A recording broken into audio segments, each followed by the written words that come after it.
उत्तर प्रदेश में राज्यसभा चुनाव के लिए बीजेपी ने 8वें प्रत्याशी के रूप में संजय सेठ को मैदान में उतारा।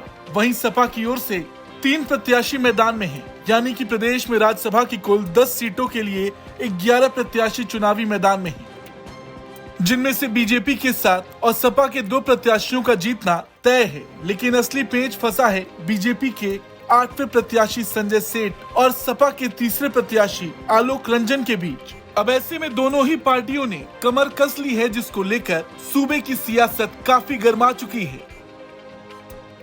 तो आइए जानते हैं कि कौन है संजय सेठ, जिनके मैदान में उतरने से सियासी गर्मी काफी बढ़ चुकी है। बीजेपी प्रत्याशी संजय सेठ एक फेमस इंडस्ट्रियलिस्ट हैं और 2019 से बीजेपी के सदस्य हैं।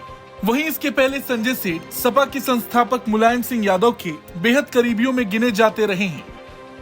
बाद में अखिलेश यादव के भी सिपहसालार में उनकी गिनती होती रही है। 2016 से लेकर 2022 तक राज्यसभा के सदस्य रहे, लेकिन 2022 में कार्यकाल खत्म होने के बाद संजय सेठ को बीजेपी ने दोबारा राज्यसभा नहीं भेजा।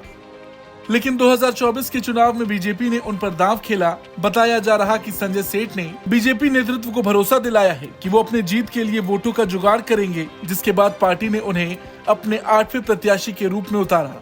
हालांकि जब तक बीजेपी ने 8वां प्रत्याशी नहीं उतारा था, तब तक उसके 7 और सपा के 3 उम्मीदवारों की जीत लगभग तय मानी जा रही थी। लेकिन 8वें प्रत्याशी संजय सेठ के मैदान में आते ही पूरा खेल बदल गया। अगर नंबर की बात करें तो विधानसभा में बीजेपी के 252 विधायक हैं, जबकि बाकी 34 विधायक उसकी सहयोगी पार्टियों यानी एनडीए के हैं। वहीं 2 विधायक राजा भैया की पार्टी जनसत्ता दल के भी हैं। ये समय समय पर सरकार के साथ ही खड़े नजर आए। अगर इन्हें भी जोड़ लें तो बीजेपी के पास 288 विधायकों का समर्थन है। लेकिन बीजेपी को 8 उम्मीदवार जिताने के लिए 296 विधायकों के वोटों की जरूरत है। इस तरह सपा को अपने 3 उम्मीदवार जिताने के लिए 111 वोटों की जरूरत है। सपा के पास अपने 108 विधायक हैं, कांग्रेस के 2 और बसपा का 1 विधायक है। लेकिन यहाँ दिक्कत ये है कि सपा विधायक इरफान सोलंकी जेल में है और वो वोट नहीं डाल सकेंगी। वहीं सपा की एक और विधायक पल्लवी रंजन ने भी वोट देने से मना कर दिया। इतना ही नहीं, बसपा के एक विधायक का वोट भी सपा उम्मीदवार को मिलने की संभावना ना के बराबर है।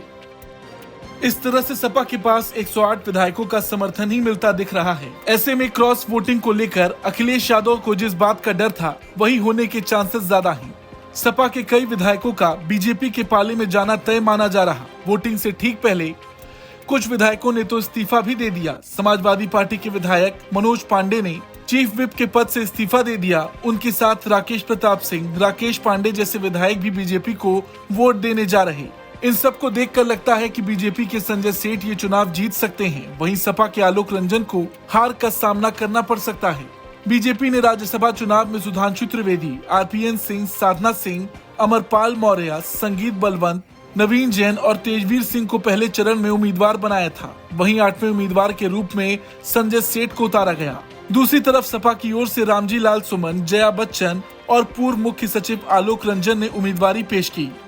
आलोक रंजन सपा के तीसरे प्रत्याशी हैं, इसलिए राज्यसभा चुनाव के लिए लड़ाई संजय सेठ और आलोक रंजन के बीच है। ब्यूरो रिपोर्ट, यूपी तक।